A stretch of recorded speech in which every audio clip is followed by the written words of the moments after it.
João Joaquim Winckelmann, né? Bom, foi um autor do século XVIII, como gostam as biografias da antiga Alemanha comunista, filho de um humilde sapateiro. Verdade? Né? É verdade, todas. Filho de um humilde sapateiro, né? Filho de um humilde sapateiro, nascido na Alemanha, Na Alemanha Oriental. Oriental, Stendhal. Inclusive, Tá uma bom. curiosidade, o autor, o escritor Stendhal, usou esse nome como homenagem ao Winckelmann, usando como pseudônimo a cidade onde ele nasceu. Aí tem um monte de estudo dizendo que o Julien Sorel, do Vermelho e Negro, teria uma inspiração winckelmanniana.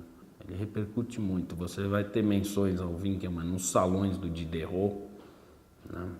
Ele vai ter ele é até divertido, que ele diz: eu amo os fanáticos. E ele cita dois. Quem diz? O O Diderot. Ah. Ele cita dois: o Rousseau e o Winckelmann. São os fanáticos, né? De que maneira Winckelmann era um fanático? Para o Diderot, um fanático pela antiguidade. Ele fazia da antiguidade mais do que ela podia dar, o Diderot diz. Ele compara o Diderot ao Dom Quixote. Diz: assim como o Dom Quixote transformou uma qualquer na Dulcinea del Toboso, o Winckelmann transforma a antiguidade numa noite agradável da qual a gente não consegue sair. A ponto do Goethe chamar o século XVIII século do Winckelmann. Ele contribuiu para o estabelecimento da estética como disciplina filosófica. No século XVIII, se constituiu pela primeira vez, no âmbito da filosofia, uma disciplina específica para tratar dos fenômenos sensíveis. No caso, poesia, arte e assim por diante. Aliás, é bastante curioso que essa disciplina tenha surgido tão tarde na história do pensamento humano. E o motivo que muitas vezes se alega é que o pensamento filosófico sempre teve muita desconfiança diante da sensibilidade.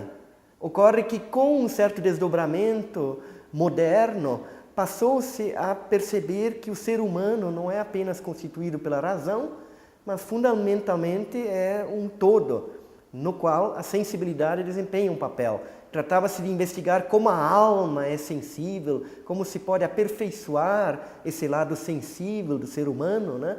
Só que aí a questão que o Winckelmann apresenta é a seguinte: é preciso pensar essa sensibilidade num plano bem mais amplo do que o da psicologia. E esse plano é a história. Ou seja, os povos têm um imaginário, têm configurações que se apresentam para além dos indivíduos. E aí entra justamente a Grécia. Porque essa obra do Winckelmann é a história da arte da antiguidade e é uma grande homenagem, ou digamos assim, uma descoberta da Grécia. O Winckelmann, com a obra principal dele, que tem o título História da Arte da Antiguidade, escreveu uma obra pondo no título esse termo, História da Arte, né? E a partir dali, então, essa disciplina ela se desenvolveu, alcançando a sua consolidação no século XIX apenas, né? Mas começou no século XVIII, né? Pô, esse cara tá falando que o Winckelmann resgatou a antiguidade e toda a tradição renascentista.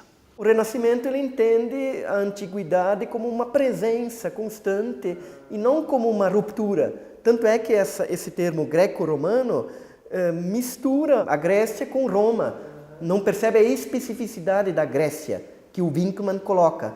E, portanto, uma vez que até o Renascimento e seguindo até o século XVII não se percebia uma ruptura, uma diferença, também o conceito de história não se punha, a não ser como mera continuidade. Por isso que quando o Winckelmann fala, eles são diferentes do que nós, ele acaba, no fundo, estabelecendo um binômio clássico e moderno, clássico e romântico depois, vai surgir depois dele. É nesse momento que surge propriamente o conceito moderno de história, como ruptura, como diferença, e não como repetição do mesmo.